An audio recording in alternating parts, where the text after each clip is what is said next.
Channel 9-এ এক মহিলা phone করেছে। ফোন করে বলতেছে যে আমার স্বামী আমার সাথেই আছে, হাসতেছে, জামাই বউ দুইজনই হাসতেছে। বলতেছে যে ওনার 15 লক্ষ টাকা আছে কিন্তু উনি জাকাত দেয় না। তো ওনাকে আমি বললাম যে আপনি জাকাত দেন না, এটা তো গুনাহ হয়। তো উনি কয় দুনিয়ার কত মানছে দেয় না, আমি আর একজন না দিলে কি? কথা কি বুঝতে পেরেছেন? ওইখানে ওই প্রশ্নরত অবস্থায় দুইজনই হাসতেছে। তখন আমরা ওইখানে লাইভেই হিসাব করলাম যে ওনার 15 লক্ষ টাকার জাকাত আসে 37,500 টাকা। এই টাকাটায় পরিপূর্ণ জাকাত দিয়ে দিতে হবে, তাহলেই ওনার এই সম্পদটা পবিত্র হয়ে যাবে। আর আমরা অনেকে মনে করি যে জাকাত আমি যাকে দেই তার প্রতি আমি অনুগ্রহ করি, দয়া করি, মানে এটা তার প্রতি আমি মায়া করি না, বরঞ্চ ওই ব্যক্তি আপনার এই সম্পদ থেকে জাকাত নিয়ে আপনার প্রতি দয়া করে।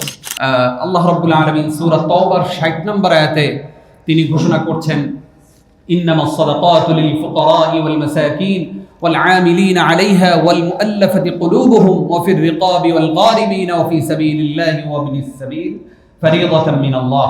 আল্লাহ এই আয়াতে 8 শ্রেণীর মানুষকে যে যাকাত দেওয়া যায় সে 8 শ্রেণীর কথা বর্ণনা তিনি করেছেন।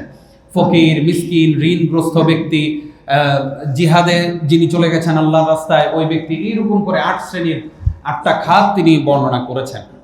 আমাদের যাদের যাকাত আল্লাহ তাআলা আমাদেরকে যাদেরকে সম্পদশালী করেছেন, যাদেরকে আল্লাহ তাআলা টাকা পয়সা দিয়েছেন, স্বর্ণ দিয়েছেন, রৌপ্য দিয়েছেন, 7.5 ভরি স্বর্ণ যদি কারো কাছে থাকে, শুধু স্বর্ণ 7.5 ভরি, তাহলেই তার উপর যাকাত চলে আসবে। কারো কাছে 7.5 ভরি স্বর্ণ নাই কিন্তু 52.5 তোলা রৌপ্য আছে, তাহলেই তার উপর যাকাত ফরজ হয়ে যাবে। কারো কাছে কিছু স্বর্ণ কিছু রৌপ্য, এই দুইটা মিলে 52.5 তোলা রূপার দাম হয়ে যায়, তাহলেই তার উপর যাকাত চলে আসবে। এবং আপনি কিভাবে যাকাত দিবেন? আপনি যাকাত দিবেন আপনার যত সম্পদ আছে, যত টাকা পয়সা, যতখানে আপনার সঞ্চয় আছে, সব টাকা পয়সাগুলো একসাথে করবেন। আপনার বাসায় স্বর্ণ অলংকার আছে, সেগুলোর বর্তমান বিক্রয় মূল্য কত, সেই টাকাটাও আপনি হিসাবে এনে এরপরে আপনার দৈনন্দিন জীবনের যে ঋণ আছে, আপনার কিছু লোন আছে, এটা শিল্প ঋণ না, মানুষের মৌলিক চাহিদা পূরণে যেই ঋণ, সেই ঋণের টাকাটা এই জায়গা থেকে আপনি বাদ দিবেন। আপনি দেখলেন যে সব সম্পদ আপনি একসাথে করার পরে আপনার মাছের ঘের আছে, আপনার 3 লাখ টাকা ব্যাংকে জমা আছে, আপনার ব্যবসায়িক যেই আপনার এখন দোকানে যে মাল আছে সেই মালের মূল্য আছে 10 লাখ টাকা, এইরকম সব টাকাগুলো একসাথে করবেন। করে আপনি দেখলেন যে আপনি বছরের শুরুতে অথবা মাঝামাঝি অথবা এই সময় এসে আপনার পরিবারের খরচ চালানোর ক্ষেত্রে আপনি 5 লাখ টাকা লোন হয়ে গেছে, এই 5 লাখ টাকা আপনি তখন বাদ দিবেন। এর বাইরে যদি আপনি শিল্প ঋণ নিয়ে থাকেন, তাহলে শিল্প ঋণের 1 বছরের কিস্তি যত টাকা, কথার কথা আপনি 100 কোটি টাকা ঋণ নিয়েছেন, আপনার বাৎসরিক সেইটার কিস্তি আসছে 1 কোটি টাকা, তাহলে আপনার সব সম্পদ একসাথে করার পরে এই 1 কোটি টাকা সেখান থেকে বাদ দিবেন। কিন্তু আপনি ওই 10 কোটি টাকাই বাদ দিয়ে দেন না, তাহলে কিন্তু হবে না। তাহলে তো আর পৃথিবীর কেউ যাকাত দিতে হবে না, সবাই বড় বড় কোটিপতিরা, তাহলে তাদেরকে যাকাত দিতে হবে, অবস্থাটা এরকম হয়ে যাবে। সেই জন্য আপনার এই সব সম্পদ একসাথে করে আপনি সেখান থেকে, আপনার যদি শিল্প ঋণ থাকে, আপনার একটা গাড়ি আছে, আপনি আরেকটা গাড়ি কিনলেন বিক্রির জন্য, একটা বাড়ি আছে, আরেকটা বাড়ি কিনলেন বিক্রির জন্য, তো ওই সব কিছু হিসাব করে আপনার ওই যে কিস্তি, ব্যাংকের যদি কিস্তি হয় বা যে কোনো কিস্তি আপনার পরিশোধ করতে হয়, বাৎসরিক যে কিস্তিটা টোটাল জমা হবে, ওই বাৎসরিক কিস্তিটা বাদ দিয়ে বাকি যেই টাকা থাকবে ওই সবটার যাকাত আপনার দিতে হবে। এবং 2.5% হারে আপনি যাকাত দিবেন। সব সম্পত্তি একসাথে করে ওইটার 2.5% যত হয় এইটাই যাকাত দিয়ে দেবেন। গতকালকে আমাদেরকে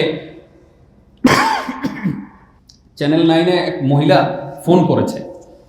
ফোন করে বলতেছে যে আমার স্বামী আমার সাথেই আছে, হাসতেছে, জামাই বউ দুইজনই হাসতেছে। বলতেছে যে ওনার 15 লক্ষ টাকা আছে কিন্তু উনি যাকাত দেয় না। তো ওনাকে আমি বললাম যে আপনি যাকাত দেন না, এটা তো গুনাহ হয়। তো উনি কয় দুনিয়ার কত মানছে দেয় না, আমি আর একজন না দিলে কি? কথা কি বুঝতে পেরেছেন? ওইখানে ওই প্রশ্নরত অবস্থায় দুইজনই হাসতেছে। তখন আমরা ওইখানে লাইভেই হিসাব করলাম যে ওনার 15 লক্ষ টাকার যাকাত আসে 37,500 টাকা। এই টাকাটায় পরিপূর্ণ যাকাত দিয়ে দিতে হবে, তাহলেই ওনার এই সম্পদটা পবিত্র হয়ে যাবে। আর আমরা অনেকে মনে করি যে যাকাত আমি যাকে দেই তার প্রতি আমি অনুগ্রহ করি, দয়া করি, মানে এটা তার প্রতি আমি মায়া করি না, বরঞ্চ ওই ব্যক্তি আপনার এই সম্পদ থেকে যাকাত নিয়ে আপনার প্রতি দয়া করেছে, আপনার সম্পদটাকে সে পবিত্র করেছে। কথা কি বুঝতে পেরেছেন?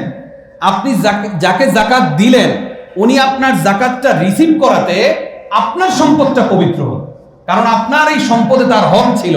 আপনি যদি এটা না দিতেন তাহলে আপনার এই সম্পদ পবিত্র হতো না। সেই জন্য আমরা যেন কখনো এটা মনে না করি আমি একজনকে যাকাত দিচ্ছি তার প্রতি দয়া করি, করুণা করি, না, বরং এটা তার হক, প্রাপ্য হক, আপনি তাকে দিয়ে দিবেন। আল্লাহ তাআলা আমাদেরকে পরিপূর্ণভাবে যাকাত দেওয়ার তৌফিক দান করুক, আমিন। অ্যাডভান্সের যাকাত কে দিবেন প্রশ্ন আসে অনেক সময়। অ্যাডভান্সের যাকাত, আমি যদি আপনাকে অ্যাডভান্স দিয়ে থাকি এই টাকাটা আমার, আমি যাকাত দিব। কথা কি বুঝতে পেরেছেন? আমি আপনাকে অ্যাডভান্সের টাকা দিছি, আপনি যাকাত দিবেন না, এইটার টাকাটার মালিক আমি, আমাকে যাকাত দিতে হবে। আমরা এই জায়গায় অনেক সময় ভুল করি। সেই জন্য এই পাই টু পাই হিসাব করে আপনার সব সম্পত্তির হিসাব করে যাকাত দিয়ে দিবেন।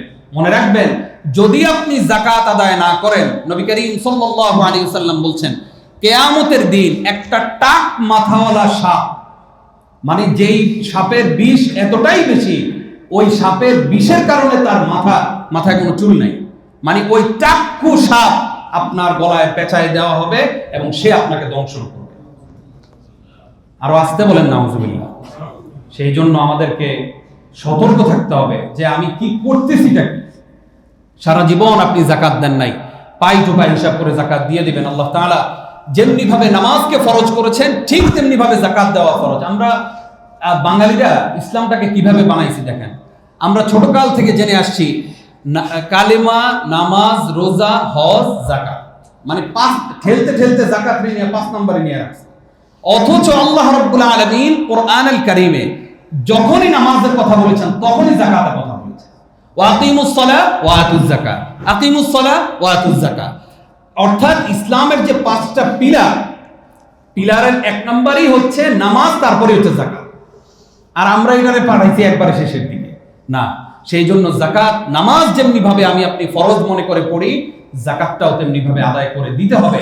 এবং যাকাতের অর্থটা আপনি চেষ্টা করবেন এমন কাউকে দিয়ে তাকে স্বাবলম্বী করে দেওয়ার।